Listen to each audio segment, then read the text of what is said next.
Et merci d'être là pour écouter et échanger avec nos intervenants sur cette thématique ô combien d'actualité, le green management et la RSE au quotidien.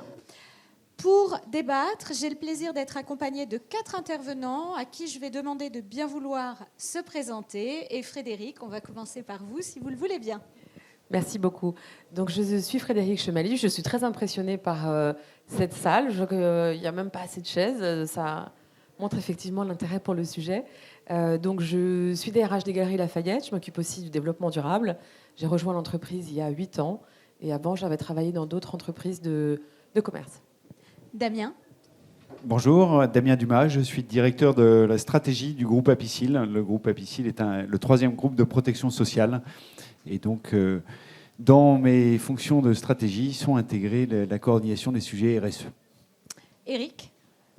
Donc moi, je suis le spécialiste du marché de l'emploi chez Indeed, qui est la première plateforme d'emploi en France et dans le monde. Et Laurent. Bonjour à tous, donc Laurent Pelé, je suis en charge du développement RH et de la RSE pour le groupe Edenred. Ça fait 26 ans que je suis dans cette boîte et j'ai plutôt un passé d'opérationnel, puisque j'ai été 22 ans à l'expatriation, à des postes de directeur de pays, directeur de région, et là depuis 1 an dans cette nouvelle fonction. Très bien. Alors pour démarrer cet échange, c'est vers vous que je me tourne, Laurent. Est-ce que vous pouvez nous dire en quelques mots quel est l'enjeu de la RSE au quotidien ? Alors, j'aimerais commencer à faire le lien avec ma présentation. C'est que, comme je vous l'ai dit, j'étais pendant 22 ans à l'étranger et dans les opérations. Et quand on m'a demandé de prendre ce job, c'était quelque chose d'assez nouveau pour moi. Parce que je rentre au siège. J'ai rentré au siège après 22 ans, c'est assez, ça change. Et deuxièmement, parce que la RSE, en fait, est un sujet, je pense, comme la plupart des gens qui n'y travaillent pas, on en entend parler, on sait que c'est important, mais on ne comprend pas exactement ce que c'est. Et en fait, moi, pendant mes premiers 6 mois, j'ai vraiment creusé le sujet. Et en fait, effectivement, on parle, alors là je vois que le titre c'est green management, etc. Donc on parle beaucoup de green.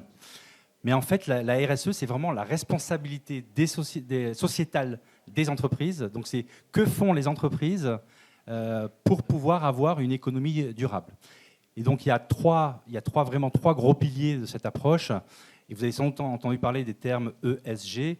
Donc tout ce qui est environnement, tout ce qui est sociétal et tout ce qui est gouvernance. Donc voilà, quand on parle de responsabilité sociétale et quand on parle de développement durable, c'est bien ces 3 dimensions qu'il faut prendre en compte. Merci. Alors Damien, vous avez une particularité chez Apicil, c'est qu'on peut dire que vous avez un ADN RSE. Alors est-ce que vous pouvez nous parler un petit peu de la responsabilité que porte l'entreprise ? Alors effectivement, le groupe Apicil est un groupe de protection sociale paritaire, donc il a été créé par une entente entre les représentants des employeurs et des syndicats pour mettre en œuvre des systèmes de solidarité au bénéfice des salariés, sur le risque prévoyance, puis après par la retraite complémentaire obligatoire, les régimes de frais de santé. Donc on va dire qu'il a été créé à l'origine pour servir la société. Pour autant, c'est vrai que cette dimension sociale forte, en lien avec tout ce qui est la gestion du personnel et des solidarités pour les collaborateurs, eh bien, il y a les autres dimensions, comme ça a été exprimé juste avant, qui sont à prendre en compte. Et nous considérons aujourd'hui, par exemple, qu'en tant qu'entreprise, nous avons aussi des rôles à jouer sur le domaine de l'environnement. Notre activité ne fait pas impacter fortement l'environnement. Pour autant, je pense que les entreprises ont un rôle à jouer sur ce sujet de la société, au-delà même de leurs produits et services. Et donc, on l'a vu avec la crise du Covid, nos collaborateurs sont en attente vis-à-vis des entreprises d'un rôle qui dépasse peut-être le simple lien au travail. Et donc, nous, du côté environnemental, par exemple, nous souhaitons sensibiliser nos collaborateurs et on considère que c'est le rôle de l'entreprise aussi de jouer un rôle là-dedans. Merci. Alors cette fois, côté salarié, les attentes des talents ont pas mal changé ces dernières années. Et Eric, qu'est-ce que vous pouvez nous dire là-dessus par rapport justement à la question RSE dans le cadre du recrutement ? En effet, les choses ont énormément changé ces dernières années et encore plus ces derniers mois. Et souvent, j'entends dire que c'est une question de génération. Ce n'est pas du tout une question de génération, c'est une question d'époque. Donc nous, on a de la data qui permet d'analyser tout ça, c'est-à-dire qu'on regarde et on analyse ce que font les candidats, qu'ils soient actifs ou passifs dans la recherche d'emploi. Là, il y a 2 chiffres majeurs. Aujourd'hui, 86% des candidats se renseignent sur la marque employeur avant de postuler. Il y a 2 ans et demi, on n'avait quasiment pas de statistiques en France. C'était très anglo-saxon comme démarche. Donc aujourd'hui, le candidat, quand il choisit son futur employeur, il se renseigne sur qui il est et il va chercher notamment des éléments de preuve. C'est-à-dire que les notions d'intention telles qu'elles étaient affichées avant ne suffisent pas aux candidats aujourd'hui, parce que tout le monde faisait ce qu'on appelle du greenwashing pendant des années. Donc toutes les entreprises étaient vertes, vertueuses, socialement responsables, etc. C'était un discours très marketing. Les candidats cherchent des éléments de preuve. Donc ils le cherchent à travers les avis, à travers des éléments d'actes concrets. Donc ça, c'est la première chose. Donc 86% des candidats se renseignent sur la marque employeur. Et au sein de cette marque employeur, ils sont 75% à dire que l'impact social qu'a cette entreprise va influencer leur décision de postuler ou non dans cette entreprise. Donc l'impact social, c'est l'impact environnemental, l'impact social.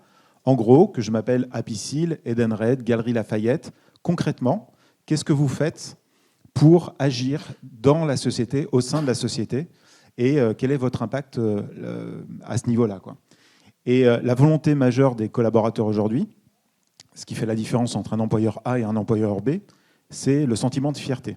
On voit des groupes comme Total qui sont devenus Total Énergie, etc., qui étaient des entreprises, alors je cite Total, mais je pourrais en citer plein d'autres, qui étaient des entreprises extrêmement attractives pendant des années, qui avaient un problème de gestion, de tri des CV, tellement les candidats arrivaient de partout. Et depuis 5 ans, c'est tout le contraire. C'est-à-dire qu'ils se sont dit, mais où sont les candidats ? Pourquoi on n'est plus attractif ? Parce qu'il y a plein de candidats, et une fois de plus, ce n'est pas une question de génération, une question d'époque, qui disent, moi, je ne veux plus travailler, je ne veux pas travailler dans le nucléaire, je ne veux pas travailler dans les cigarettes, je ne veux pas travailler dans le pétrole, parce que j'ai envie d'être fier de ce que je fais et j'ai envie d'avoir ma contribution, ma part, dans la société et être fier de ce que je fais. Merci. Frédéric, concrètement, vous, au quotidien, avec vos équipes, vous le ressentez quand vous faites passer des entretiens d'embauche ? Oui, absolument. C'est assez spectaculaire et en ce sens, je confirme tout à fait ce qui vient d'être dit. Moi, ce qui me marque, c'est qu'effectivement, ça n'est pas le propre de la jeunesse. Aujourd'hui, il y a des dirigeants de 50 ans que je vois en entretien et qui ont envie aussi de parler de ces sujets. C'est absolument essentiel.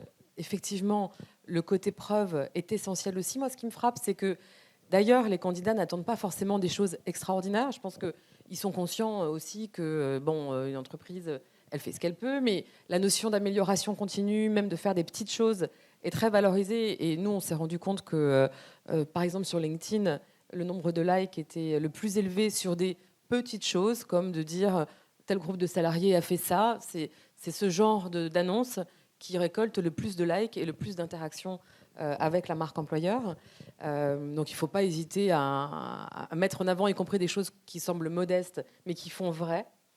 Et ce qui me frappe aussi, c'est que le champ d'intérêt des candidats est tellement vaste qu'en fait, il faut essayer d'être bon à peu près partout. Et nous, notre stratégie, c'est d'avoir quelque chose à dire sur les aspects employeurs responsables, sur l'environnement, sur la mode, qui, comme vous le savez, est la deuxième industrie la plus polluante au monde. Donc, pour ceux qui aiment la mode, il y a de la culpabilité de travailler aussi dans ce secteur. Donc, on n'est pas tout à fait au niveau de Total, mais ne rien avoir à dire sur le sujet, c'est être totalement discrédité.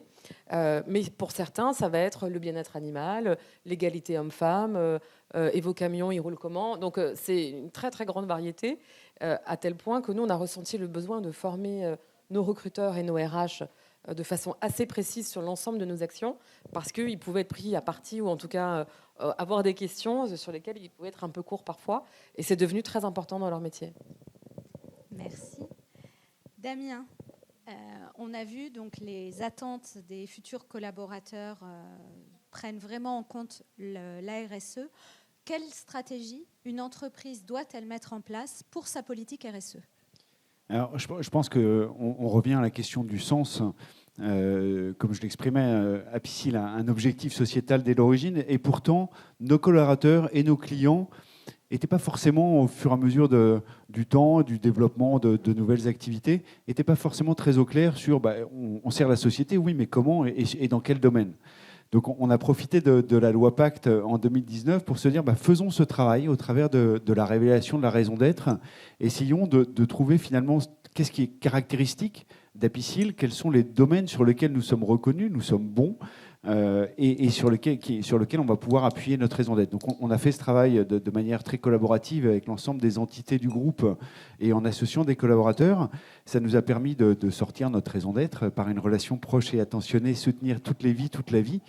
Et à partir de ça, de pouvoir décliner toute la dimension RSE de l'entreprise. Alors notre première responsabilité sociétale, c'est de produire nos services en répondant aux attentes de nos clients, entreprises ou particuliers, de le faire d'une manière durable et pérenne. Nous sommes des assureurs sur des risques qui peuvent être très longs. Donc notre premier objectif, c'est d'être là dans 20 ans quand notre client aura besoin de nous. Donc voilà, mettre en œuvre une relation équilibrée et pérenne dans la mise en œuvre des produits et services, le faire de manière qualitative, le faire au service des territoires sur lesquels nous exerçons. On a une origine un peu lyonnaise, on est connu pour ça à Piscil. Voilà, on a d'autres territoires et on souhaite mener notre action au profit du développement économique des territoires sur lesquels on s'inscrit.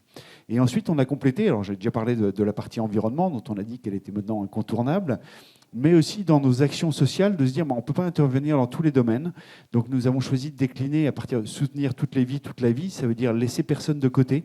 Et donc on a choisi de mener l'essentiel de nos actions dans le domaine de la diversité et de l'inclusion pour vraiment représenter et incarner la raison d'être que nous nous sommes choisis. Donc première étape, construire cette raison d'être et ensuite la stratégie, on arrivait au bout du plan stratégique, donc on a construit une nouvelle stratégie pour les années 2021-2024 et nous avons décidé d'intégrer la RSE dans la stratégie au même niveau que les aspects financiers, marchés, produits. Et donc chaque entité a défini sa stratégie en mettant des objectifs RSE sur chacune des activités.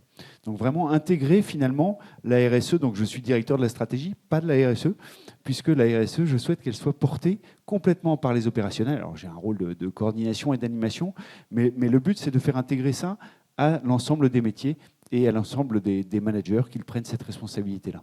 Et donc avec ça, on a un sens pour les collaborateurs. Son manager lui parle de la même chose, de quelque chose qui est cohérent et qui reflète finalement la mise en œuvre de la raison d'être, qui n'est pas juste un slogan affiché. Eric, selon vous, la responsabilité, elle doit être portée que tout en haut de la hiérarchie ? Alors, c'est exactement la même chose que la marque employeur.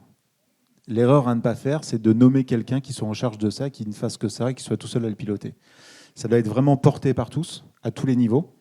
Donc, porté par les collaborateurs, parce que si on parle de green management, c'est qu'il y a des green acts, donc des actes responsables. Donc c'est à tout niveau de l'entreprise. Donc bien sûr, le patron doit porter ça et il doit être aussi à son niveau, avoir une forme d'exemplarité. Le haut management, le management intermédiaire et chaque collaborateur doit le porter. Donc en effet, il peut y avoir un poste de coordination qui existe aujourd'hui dans la plupart des entreprises. Je fais le lien avec la RSE, c'est exactement la même chose. À partir du moment où c'est un vœu porté que par une personne ou par un service, ça devient une action un peu marketing. Dès lors que c'est porté par tout le monde et qu'il y a de réels objectifs derrière, là, ça fonctionne comme par magie. C'est-à-dire qu'on se dit, OK, il y a un objectif, on peut mettre même éventuellement des bonus ou des sanctions si ce n'est pas atteint, et ça devient un objectif comme un autre, parce que ça touche à la rentabilité, ça touche à l'image, et ça va concerner tout le monde. Merci. Alors, Laurent, quand on a préparé ce panel, quand on a parlé justement de ce virage de la RSE qui devait être pris, vous avez fait un comparatif avec le virage du digital, donc en 2000. Est-ce que vous pouvez nous rappeler un peu quel parallèle vous faites entre les deux et les écueils dans lesquels il ne faut pas tomber ? Absolument. Et peut-être pour exprimer ça, je rebondirai sur ce que vient de dire Eric. C'est vrai qu'Eric dit, il ne faudrait pas qu'il y ait un responsable RSE dans une boîte. De la même manière qu'en 2000, on commençait à avoir des responsables digitaux, parce que quelque part, le digital arrive, et ça va être quelque chose qui va se passer, c'est important, donc il faut vraiment nommer quelqu'un qui connaît, qui guide un peu toute la boîte. Maintenant, vous n'avez plus de responsables digitaux, je veux dire, c'est complètement imbriqué dans toutes les boîtes, et les boîtes qui n'ont pas fait ce virage-là sont mortes. Et donc c'est vrai que le parallèle que moi je fais, et ça encore une fois en tant que qu'opérationnel, je fais dans tous mes différents postes, je faisais un business classique et je sais qu'on parlait de RSE. Et quand je suis arrivé et que je me suis intéressé à ce sujet, là j'ai vu un peu ce qui était en train de se passer. Et ça démarre il n'y a pas longtemps, c'est vraiment 2018. Il y a un effet exponentiel qui est en train de se passer. Forte pression des gouvernements, forte pression du monde financier, forte pression générationnelle ou époque. Et tout ça, ce sont des pressions qui vont vraiment changer complètement les prochaines décennies dans le monde des entreprises. Et donc aujourd'hui, quand Eric parlait de greenwashing, c'est quoi? C'est une entreprise qui dit « Oh là là, il y a quelque chose qui va se passer, donc on va dire on va faire du vert, on va tout repeindre en vert, c'est bon ». De la même manière qu'en 2000, on disait bon, ben, on fait un site web, on met un .com, c'est bon. Ben, en fait, non, c'est pas bon, parce qu'en fait, si vraiment on veut pouvoir survivre, et non seulement survivre, mais profiter de tout ce qui va se passer pour pouvoir justement créer de la croissance durable, il va falloir absolument prendre en compte. Et donc, il faut vraiment faire comprendre, et ça, c'est mon job aujourd'hui, de faire comprendre aux opérationnels en disant qu'est-ce qui va se passer, qu'est-ce qui est en train de se passer, qu'est-ce qui va se passer, et comment la société, comment la compagnie, notre société, Edenred, doit se mettre en ordre de bataille pour pouvoir répondre aux besoins de demain qui sont façonnés justement par tous ces sujets de RSE. Alors donc, l'essentiel réside vraiment dans la stratégie à mettre en place au top niveau. Alors justement, Frédéric, aux galeries, quelle est la stratégie que vous avez mise en place pour la RSE ? Alors, la RSE, c'est également un pilier stratégique d'abord de la grande stratégie de l'entreprise. Je rejoins tout à fait ce qui vient d'être dit, puisque nous, on a 3 piliers dans notre stratégie, la transformation digitale, la transformation responsable et l'expérience client, grosso modo, qui sont de toute façon les 3 éléments qui transforment le plus notre métier.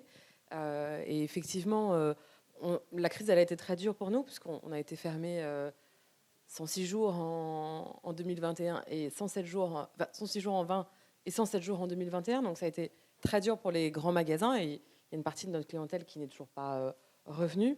Et donc on aurait pu se poser la question, est-ce qu'on est sûr que la RSE, c'est si important? Parce qu'en fait, il y a peut-être d'autres priorités compte tenu de cette crise.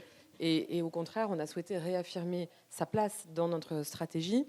Pourquoi? Parce que les attentes des clients changent énormément. Bon, je ne vous apprends rien. Il y a des gens qui ont honte d'acheter. Il y a des gens qui ne veulent plus acheter de vêtements neufs. Il y a des gens qui sont extrêmement préoccupés de la traçabilité des produits. Où est-ce que les produits ont été fabriqués? Comment ils ont été fabriqués?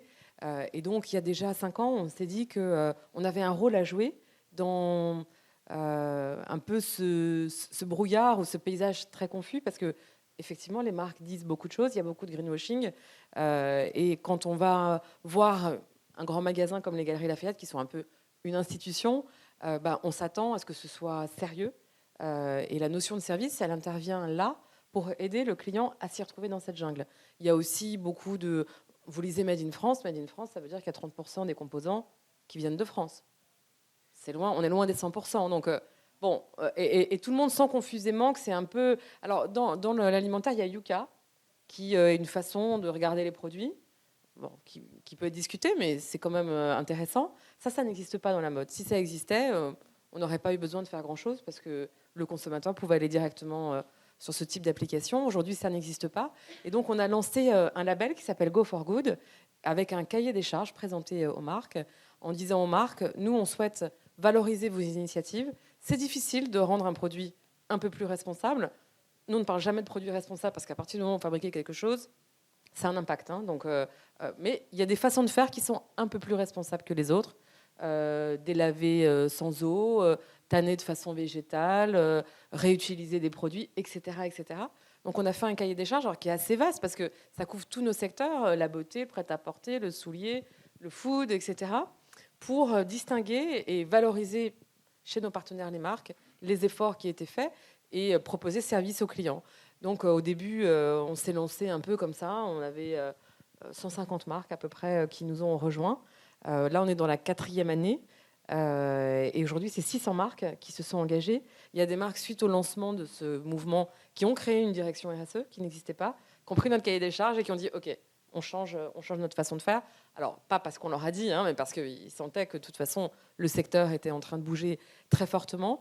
Et en fait, avant de se dire « on veut être la vitrine de la mode responsable », il était essentiel pour nous de construire notre stratégie sur un pilier fondamental qui est d'abord d'être un employeur responsable, un employeur aussi solidaire.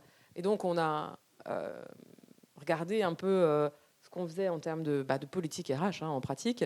Et c'est vrai qu'on s'est rendu compte que depuis longtemps, on travaillait sur des sujets de responsabilité, tels que la politique handicap, l'égalité homme-femme, la diversité, l'inclusion, etc.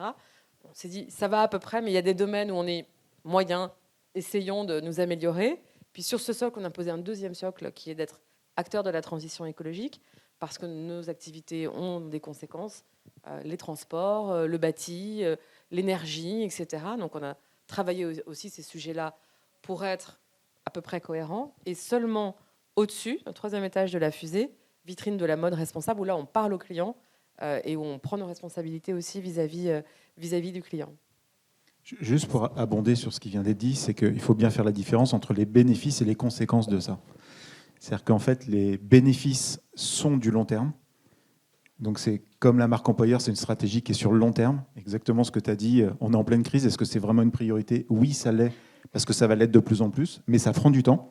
Donc c'est pour ça que ça doit être porté par tout le monde jusqu'au plus haut niveau et qu'il faut être patient parce qu'on ne construit pas une responsabilité sociale d'entreprise du jour au lendemain. Ça nécessite des actes, des progrès, des partenariats avec ses fournisseurs, etc., etc. Mais la conséquence, si on ne le fait pas, elle peut être catastrophique, notamment à l'ère des réseaux sociaux. Et l'avantage ou l'inconvénient des réseaux sociaux, des marques qui utilisaient les Ouïghours, par exemple, pour fabriquer des vêtements, si on ne s'en est pas préoccupé, les réseaux sociaux vont s'en occuper très vite. Et une entreprise peut très vite, c'est un peu le ratio moyen, perdre 30% du chiffre d'affaires en quelques jours ou quelques semaines.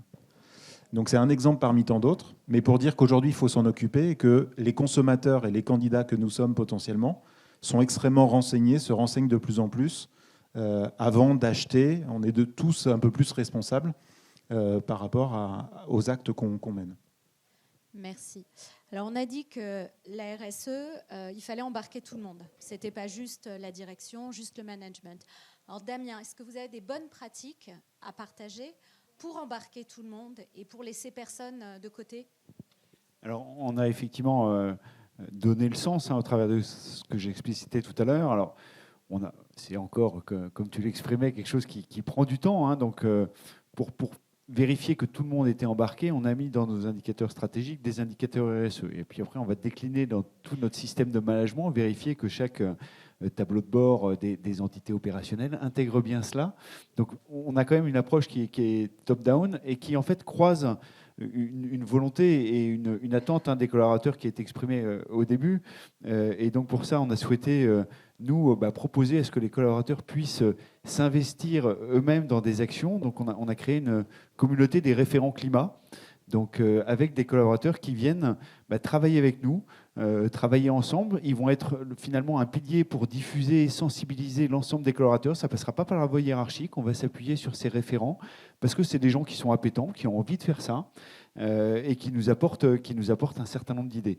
Donc, à la premier regroupement de ces référents climat, il y a un point que je leur ai proposé de traiter, qui est de dire vous avez peut-être des choses qui vous énervent au quotidien dans ce que vous voyez dans l'entreprise. Quand on a fait un bilan carbone et un plan d'action pour réduire notre bilan carbone, on ne les a pas forcément vus, ces choses-là, parce qu'on prend les gros morceaux et on s'intéresse aux sujets principaux. Pour autant, il y a des sujets qui vont irriter un collaborateur ou qui, au contraire, vont lui faire plaisir si on voit qu'on le traite.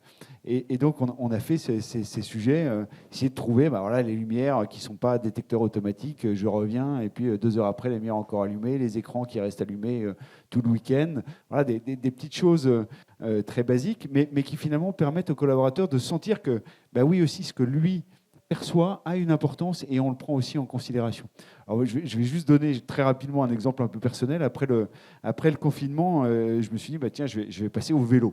Donc, j'ai abandonné la voiture et je suis passé au vélo électrique. Donc, je me suis acheté mon vélo électrique, puis je suis allé voir ma DRH en disant j'avais 40 € par mois de dédommagement des frais de transport en voiture. Maintenant que je suis en vélo, tu me donnes quoi ? Donc là, il m'a répondu 3 € par mois. Alors, j'ai dit, première chose, je ne te dis pas que je viens en vélo. Et puis, deuxième chose, on va quand même travailler ensemble pour essayer de réfléchir à un dispositif qui soit plus intelligent. Et donc, on a monté un système de vélo de fonction ouvert à tous les collaborateurs et qui est maintenant le moyen pour l'employeur d'abonder au plus. C'est en tout cas celui qui est le plus subventionné. Donc voilà des exemples un peu concrets, mais qui peuvent venir de n'importe quel collaborateur. Eric, chez Indeed, vous avez mis en place des actions concrètes aussi, émanant tant de la direction que des collaborateurs ? Oui, alors des deux côtés, il y a des actions qui ont été incitatives de la part de la direction pour nous responsabiliser. Alors nous, on est des gros consommateurs de mails et de data, par exemple. Donc on se limite aux mails essentiels et donc on essaie de regarder le nombre de mails envoyés par les uns, par les autres. Et donc il y a des espèces de rappels de vider sa corbeille, etc., d'éviter d'abuser des mails. des choses assez basiques. Quand les bureaux étaient ouverts, par exemple, on n'avait qu'une seule imprimante pour tout le bureau, tout le plateau, avec une centaine de collaborateurs. Et donc au début, pareil, on contrôlait les personnes qui imprimaient le plus pour savoir pourquoi elles imprimaient, ce qu'elles imprimaient, non pas pour sanctionner, mais pour sensibiliser en disant est-ce que tu ne peux pas faire autrement, par exemple. Donc ça, c'est un détail parmi tant d'autres. Et ensuite, de la part des collaborateurs, il y a des primes. C'est-à-dire qu'on est une sorte de laboratoire permanent chez Indeed, et on part du principe que les idées peuvent venir de partout. Donc pour éviter qu'elles viennent d'en haut, chacun peut contribuer à apporter sa petite contribution en disant tiens, moi j'ai pensé à ça, ou moi j'ai testé ça. Ça a un impact, est-ce qu'on ne pourrait pas le dupliquer? Et donc, du coup, à travers le monde, dans tous les bureaux, comme ça, il y a des gens qui soumettent des idées, qui sont reprises et qui sont communiquées en interne pour faire en sorte que ce projet soit porté par tous. Merci. Laurent, chez Edenred. Oui, alors effectivement, on peut faire plein de choses. La question, c'est comment faire que les choses qui soient rationnelles et alignées avec la stratégie. Donc, on en a parlé, on démarre avec la raison d'être. Ensuite, il y a une stratégie. Et souvent, il y a 3 piliers. Par exemple, chez Edenred, c'est People, Planet, Progress, où vous retrouvez le ESG. Et ensuite, ce qui est important, c'est de définir des KPIs. Pourquoi? Parce qu'en fait, dire qu'on fait des choses, c'est bien, mais il faut s'engager et s'engager dans le temps. Donc nous, par exemple, on a pris 10 KPI, donc quasiment 3 et 4 sur les piliers, avec des points de rencontre. Comme on est une boîte publique, on l'affiche et on le donne au public. Et donc, voilà quels sont les engagements qu'on prend pour telle et telle année. Donc une fois qu'on a fait ça, après c'est comment effectivement on fait en sorte que ça devienne des actes. Nous on a 10 000 collaborateurs, donc c'est que les 10 000 puissent participer. Et là je pense que quand on prend KPI par KPI ou engagement par engagement, moi il y a une technique que j'aime bien, et vous pouvez vous rappeler en pensant à Emma, qui est éduquer, mesurer, motiver et animer. Donc en gros, premièrement il faut savoir de quel sujet on parle. Donc on a un KPI, un engagement, pourquoi. Donc là il y a un boulot d'éducation pour expliquer pourquoi on le fait. Ensuite, il y a le M de mesurer, parce que ce qui se mesure s'améliore. Donc, il faut savoir d'où on part, où on veut aller, et ça, il faut mesurer. Donc, dès qu'on commence à mesurer tous les mois, tous les trimestres, tous les semestres, donner des chiffres, mine de rien, on a envie d'être sur la trajectoire qu'on s'est fixée. Motiver, à un moment donné, il faut mettre en place, et on va peut-être en parler, des systèmes de motivation justement pour qu'on arrive à atteindre l'objectif. Et animer, c'est créer des communautés de personnes justement qui partagent les mêmes envies, les mêmes ambitions. Et donc, c'est vraiment créer ces communautés de personnes qui vont échanger autour de ces sujets. Donc, pour prendre un cas concret, la diversité par exemple, nous on a fixé diversité du genre, donc sur l'ensemble du groupe, avec des KPIs qui sont à 2030, par exemple, avoir 40% de femmes dans les top exécutifs du groupe, donc le top 400. Et bien, en fait, on va fixer une trajectoire et on va avoir tout un plan d'action qui se dit comment est-ce qu'on va faire pour arriver à atteindre nos objectifs. Et donc, à partir de là, la machine se met en marche et vraiment tout le monde prend sa part du plan d'action. Merci. Alors, dans les autres actions possibles, on a aussi le mécénat de compétences. Et là, Frédéric, je crois qu'aux Galeries, vous avez mis en place pas mal de choses là-dessus. Oui, tout à fait. En fait, depuis plusieurs années, on a des partenariats avec des associations. Au début, c'était clairement de la philanthropie, faire un chèque. Et puis après, on s'est rendu compte qu'on pouvait contribuer un peu mieux, notamment en donnant tous nos invendus. Donc nous, ça fait 5 ans qu'on donne tous nos invendus à des associations. Et ces associations nous ont proposé en fait de solliciter nos salariés parce qu'elles peuvent avoir des besoins ponctuels. Alors soit il y a besoin de compétences particulières, et d'ailleurs les compétences RH sont tout à fait intéressantes pour les associations, ou comptables ou juridiques, parce que c'est pas toujours évident. Ça peut aussi être des compétences de merchandising ou de vente, parce que nous on a un partenariat avec Emmaüs, et donc mettre en scène un magasin Emmaüs, c'est un savoir-faire que nous avons et qui est utile pour une association. Ou alors ça peut être du volume. À un moment donné, il faut des gens pour venir faire du tri, venir faire de la vente, etc. D'ailleurs, on a chaque année plusieurs pop-up Emmaüs dans nos magasins. Donc en fait, ça permet à certains de nos clients de voir des produits que peut-être ils n'ont pas l'habitude de voir, et à Emmaüs de valoriser aussi ces créations, parce qu'ils font beaucoup d'upcycling. Et là, par exemple, on a un partenariat avec C'est que du bonheur, qui est l'association d'Omar et Lency. Hier, il y avait le lancement des vitrines et du sapin de Noël aux galeries. Ils étaient là et ils ont fait un live avec un hôpital avec des enfants qui sont malades, parce que c'est une association qui soutient les enfants malades, qui apporte des loisirs, des ateliers, du matériel, des jeux, des spectacles, etc. Et donc, on avait un live pendant 45 minutes pour qu'ils assistent les enfants en fait, à cet événement, parce qu'en fait, ils ne verront pas les vitrines, parce qu'ils ne peuvent pas se déplacer. On a organisé un Noël solidaire où on a 70 salariés qui se sont inscrits dans différents hôpitaux de la région parisienne pour aller animer des ateliers pour les enfants et distribuer des jouets à l'occasion de Noël. Bon, ce qui est incroyable en termes d'effet, c'est évidemment la fierté, c'est de se dire l'entreprise me paye pendant 2 jours pour faire quelque chose qui n'a rien à voir avec mon vrai travail. Et puis il y a plein d'effets induits. Moi, celui qui m'a le plus frappé à l'occasion d'une mission qui avait été faite par des salariés du BHV pour équiper des appartements qui étaient mis à disposition de gens qui étaient à la rue avec des produits, c'est qu'en fait tous les échelons hiérarchiques peuvent être mélangés dans le cadre de cette mission, parce qu'il n'y a plus aucune logique hiérarchique de toute façon. Et en fait, les gens se découvrent à l'extérieur en faisant quelque chose de un peu physique, très utile, à se rendre compte qu'ils partagent énormément de valeurs, outre la fierté d'appartenance, etc. Et en fait, le lendemain, dans les couloirs, ils ne se regardent plus du tout de la même façon. Et ils ont partagé un moment ensemble qui est un moment un peu hors du temps. Ils rentrent chez eux, ils sont fiers. Puis ils ont découvert aussi la vraie personnalité des gens qu'ils ne connaissaient pas si bien. Merci. Alors, il y a un autre sujet, vous en parliez justement, Laurent, sur la façon de mobiliser les salariés, c'est de pouvoir inclure dans la rémunération des critères RSE. Donc, c'est un sujet assez actuel. Et alors, je voulais avoir vos retours à chacun d'entre vous pour savoir si c'était quelque chose que vous aviez déjà mis en place et comment, ou si c'était quelque chose que vous alliez mettre en place, comment aussi, mais quand. Donc, Laurent, si vous voulez commencer. Oui, donc nous, on a un plan d'action gratuite pour à peu près le top 400 du groupe. Et en fait, cette année, pour la première fois, donc il y a 25%. Donc c'est un plan d'action gratuite avec conditions de performance. En gros, il faut atteindre certains objectifs pour pouvoir déclencher en fait le versement de ces actions gratuites. Jusqu'à maintenant, c'était des KPI qui étaient très financiers, comme la plupart. Et en fait, pour la première fois, il y a 25% des conditions qui sont liées à des critères RSE. Donc là, on a choisi un critère dans chaque pilier People, Planet, Progress. Et donc, en fait, les top 400 sont intéressés au fait qu'on soit capable justement de livrer ces engagements.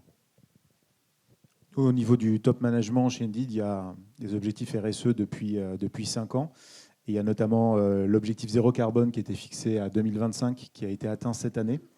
Et le top management a un bonus ou un malus en fonction de l'impact et des résultats de l'entreprise en la matière, pour être sûr que ça soit porté jusqu'au plus haut niveau et que ça ne soit pas juste un indicateur financier ou un indicateur pour faire joli. Donc c'est un impact très clair pour l'entreprise, pour la société et pour eux aussi. Et puis, quand je disais tout à l'heure, les collaborateurs qui proposent des idées, si une idée est retenue et dupliquée au niveau international, ils touchent une prime aussi. Donc, c'est aussi incitatif, ça marche aussi comme ça. Mais pour montrer que voilà, il y a une vraie dynamique autour de ça et que ne compte pas que les résultats financiers dans l'entreprise. C'est inciter les gens à tout niveau à contribuer aux objectifs RSE. Merci. Frédéric ? Oui. Alors nous, tous les cadres ont 10% de leur, une partie de 10% de leur bonus qui est calculé sur les objectifs de chiffre d'affaires Go for Good, mais ça ne concerne que les cadres. Et on réfléchit aujourd'hui à la mise en place d'un nouvel indicateur qui serait la perception responsable de l'enseigne par les clients et qui, là, pourrait concerner 100% des salariés pour pouvoir porter le message que tout le monde contribue à sa façon, dans son métier, à cette perception d'enseigne responsable. Bon, on n'y est pas encore, mais on travaille sur le projet. Alors de notre côté, oui, on est encore aussi sur des projets. Donc je travaille régulièrement mon directeur général pour le convaincre que tous les bonus des cadres dirigeants doivent effectivement intégrer un pourcentage RSE. En revanche, sur la partie collaborateur, je pense qu'il y a l'aspect rémunération, mais il y a aussi l'entretien annuel de développement et l'entretien professionnel. Et donc là, dès 2022, on va introduire une première question, un premier temps d'échange finalement entre les managers et les collaborateurs pour dire finalement comment tu prends en compte cet objectif et cet enjeu RSE qu'on a positionné au cœur de la stratégie. Donc voilà, déjà commencer au moins l'échange manager-collaborateur. Et puis dans l'accord d'intéressement, je vais aussi travailler mon DRH au corps pour amplifier cette dimension RSE dans les indicateurs de l'intéressement. Merci. Alors, je vous remercie beaucoup tous les quatre parce qu'on avait peur d'être un peu juste en temps et on voulait avoir un échange avec la salle. Et vous avez été parfait parce que vous avez parlé pile poil le bon moment. Et ce qui fait que maintenant, on peut débattre avec vous. Si vous avez donc des questions justement sur la RSE au quotidien et sur comment l'appliquer, il y a un micro qui va vous être proposé si vous levez la main et on écoute avec plaisir vos questions. Toujours la première, la plus difficile. Alors, il faut être incitatif, offrir quelque chose, comme dans la RSE.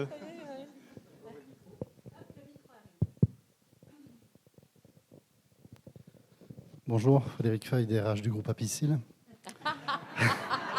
Ça sent un peu le parti pris quand même. C'est Alors, ce qui m'intéresse travailler au corps, c'est ça. Ce qui m'intéresse particulièrement, c'est de savoir effectivement comment vous avez mis en place des critères sur les bonus des directeurs, en ne retenant pas uniquement ce qui est fait collectivement, mais la part individuelle de chacun. Parce qu'effectivement, sinon, ça paraît être difficile ou pénalisant pour certains effectivement qui s'investissent et d'autres qui bénéficient ou pas, suivant effectivement le niveau attendu. Ça a été justement exactement le cahier des charges. C'est pour ça que ces bonus s'adressent qu'à une catégorie d'une catégorie de managers qui peuvent avoir de l'impact dessus. Donc en fait, les bonus ont été mis aux gens qui avaient réellement la possibilité d'avoir un impact là-dessus. Donc c'est pas je bénéficie alors que je fais rien d'un bonus parce que l'ensemble de l'entreprise l'a fait. L'objectif, c'était de sensibiliser vraiment le top management sur des actions concrètes que eux pouvaient faire pour avoir un impact sur tel ou tel sujet. Donc ça s'est fait à l'envers, en gros, c'est voilà, sur quoi tu peux avoir la main, action concrète, qu'est-ce que tu as fait, et derrière on voit et les résultats et les moyens d'y parvenir. C'est-à-dire que le paradoxe, c'est qu'il y a des gens qui ont atteint leur bonus sans avoir atteint l'objectif, mais parce qu'ils s'étaient donné les moyens de mettre en place un certain nombre de choses pour y parvenir. Donc il faut aussi féliciter le geste d'aller vers et de tout mettre en place pour atteindre un objectif, même si celui-ci est partiellement atteint. Une autre question ? Le DRH d'Edenred, peut-être ?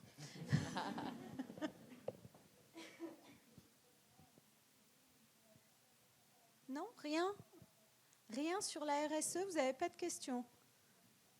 Vous êtes tous au point ? Vous avez tous mis en place votre stratégie ? Vous n'avez pas d'obstacles à lever ? Tout est bon ? Ben écoutez, on va vous laisser rajouter des éléments peut-être sur ce panel.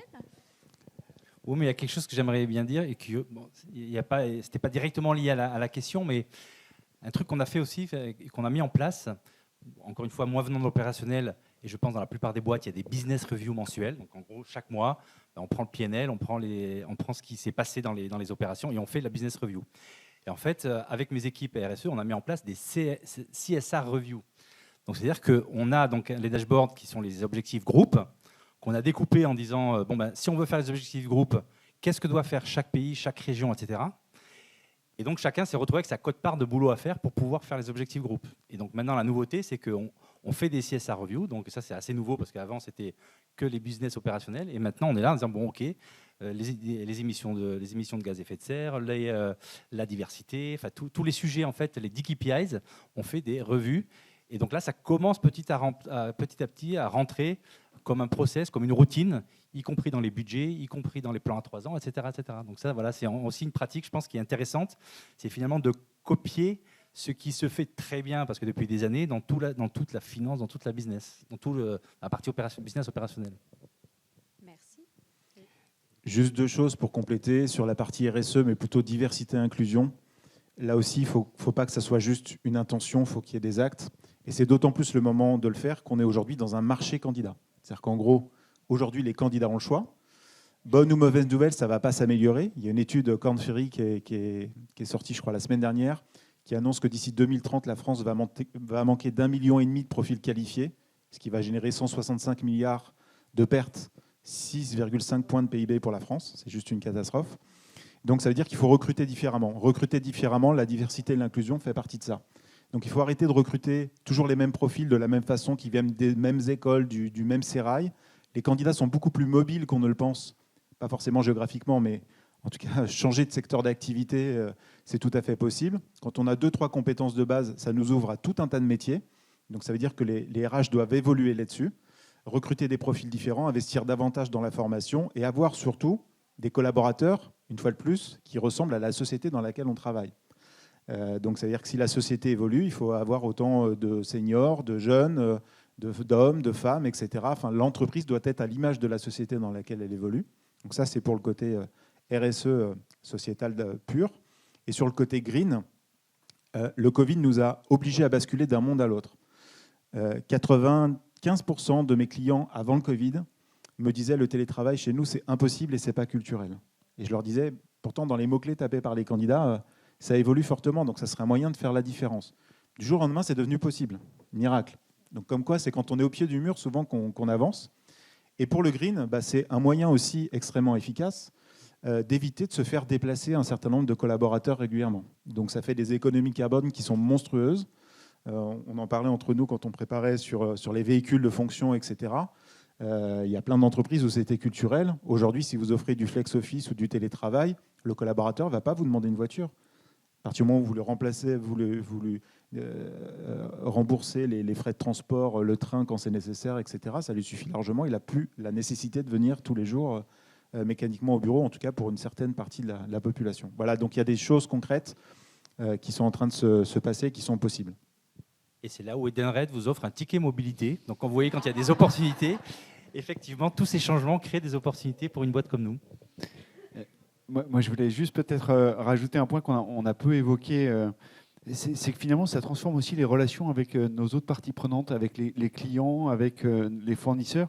On sent que la montée de ces sujets-là change les discussions, parce que moi, j'ai eu l'occasion d'avoir des échanges avec des clients, qu'avec des fournisseurs ou avec les collectivités territoriales, et parfois même avec des concurrents. Et on a des échanges sur ces thématiques où on sent finalement une proximité. Les enjeux qui sont des enjeux d'affaires, business, tombent un peu et permettent d'avoir vraiment des relations différentes qui transforment, je trouve, la manière d'échanger avec ses clients, ses fournisseurs ou ces territoires, ces collectivités territoriales. Frédéric, vous vouliez... Oui, moi je voulais juste rajouter un point sur le thème de la rémunération des dirigeants, la contribution individuelle versus le collectif, qui sont des questions qu'on se pose à chaque fois finalement. Et c'est vrai qu'on peut noter que nous, par exemple, tout le monde a un indicateur sur le résultat d'exploitation et sur le free cash flow. Bon, je veux dire, en pratique, tout le monde ne contribue pas très directement à l'atteinte de ces objectifs.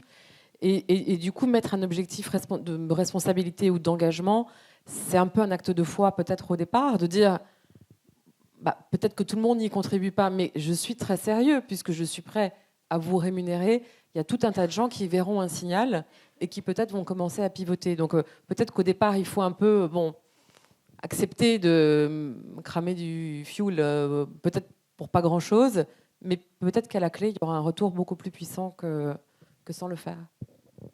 Merci. Des questions Ah, très bien.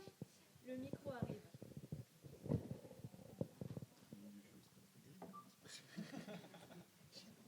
Ça m'est venu comme ça. C'est bon. Oui, bonjour Marguerite Safavien. Moi, je suis directrice des relations sociales de RTE, Réseau de transport d'électricité. On a pas mal parlé de stratégie RSE. On n'a pas beaucoup parlé d'accord RSE. Et est-ce que c'est un objet de dialogue social avec vos syndicats et qu'est-ce que vous avez prévu là-dessus ? Alors, vraiment, je vous remercie de poser la question. Non, mais c'est parce que j'avais prévu d'en parler et j'ai oublié. Effectivement, nous, à l'occasion de la mise en place des CSE, comme on avait un petit peu la main sur l'architecture du dialogue social et la possibilité de monter finalement des commissions sur les thèmes qu'on voulait et d'innover, on a proposé 2 nouvelles commissions à nos délégués. Une commission digitale qui soit l'occasion de faire un point sur les progrès, la digitalisation de l'entreprise, l'omnicanalisation des ventes, etc. Sujet auquel ils ne s'intéressaient jusqu'alors que pour les conséquences éventuelles sur l'emploi. Et une commission responsable en disant mais ce sera l'occasion aussi de discuter ensemble de nos avancées sur le sujet. Et donc 2 thématiques qui n'étaient pas du tout dans le dialogue social et qu'on a réussi à mettre dans l'accord de mise en place du CSE en disant mais c'est ce qui transforme le plus notre modèle. On est quand même dans le commerce un peu à la croisée des chemins dans la transformation des modèles. Et donc on souhaite impliquer les élus. Alors pour rien vous cacher, pour l'instant ça n'a pas eu des effets flamboyants. Mais il y a au moins une vertu, en tout cas pour ce qui concerne la RSE, c'est que c'est un sujet extrême. C'est un peu comme la commission formation. C'est-à-dire, c'est le sujet sympa où c'est des gens qui ne voient pas d'habitude, qui viennent leur parler de sujets et qui sont sympathiques et qui sont engagés. Et donc, c'est pas du tout polémique.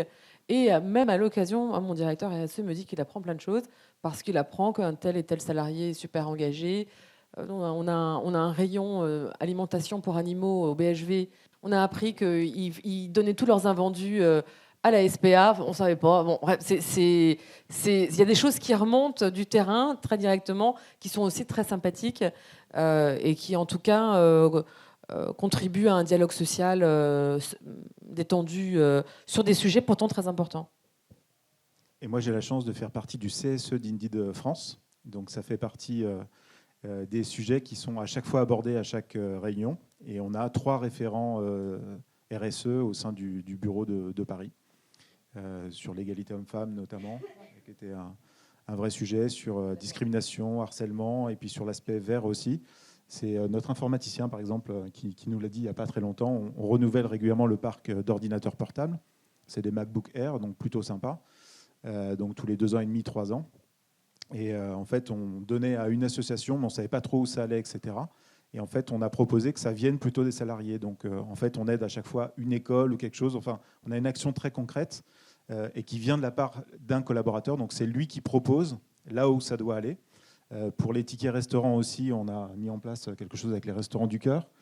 Et on est allé au-delà en disant les restaurants du cœur, ils ont aussi besoin de temps. Donc, on a mis en place avec le CSE et le service RH des heures de congés gratuites payées par Indeed, dès lors qu'on donne du temps pour du bénévolat pour des associations. Voilà, c'est plein de petites choses concrètes comme ça, où ça permet de faire le lien justement entre les RH, les collaborateurs et le CSE. Laurent, Damien, des choses à rajouter ? Non, on est plus. Moi, j'ai le sentiment, mais je parle sous contrôle de mon DRH. J'ai plus le sentiment que, effectivement, c'est nous qui apportons des sujets au CSE plutôt qu'un questionnement de la part du CSE. Donc, voilà, il y a encore, je pense, un travail qui fait que ça viendra peut-être de l'autre côté. Oui, pour eux, ils nous interpellent peu. Alors après, c'est nous qui leur présentons les sujets. On a un dispositif avec l'entreprise des possibles qui permet à des salariés de renoncer à des congés qui sont monétisés par l'employeur pour être donnés à l'entreprise des possibles pour les sans-abri. Et donc, on allait expliquer ça au CSE en disant, voilà, on va proposer ça aux collaborateurs. Alors après, là, les questions sont venues. Alors, c'était un peu technique, mais est-ce que vous ne faites pas du fric sur le dos des salariés ?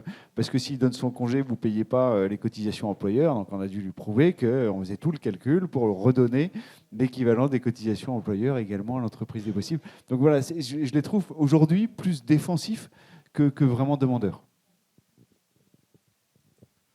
Alors nous, il y a beaucoup de dialogues à ce sujet-là, et nous, c'est peut-être un peu plus différent, parce que nous, on communique beaucoup, donc en fait, ils sont au courant de beaucoup de choses.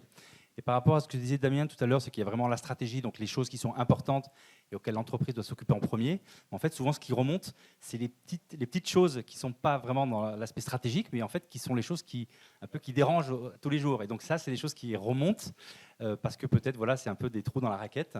Et donc forcément, ça nous nourrit aussi pour justement prendre en compte vraiment ce qui, au niveau stratégique, n'était pas le plus important, mais que par contre, vu d'un collaborateur, et je pense que Eric a suffisamment expliqué pourquoi c'est important aussi de s'y atteler, qu'est-ce qui est important pour eux, même si stratégiquement, ce n'est pas défini comme important, ça devient stratégique en fait. Merci. Une dernière question ?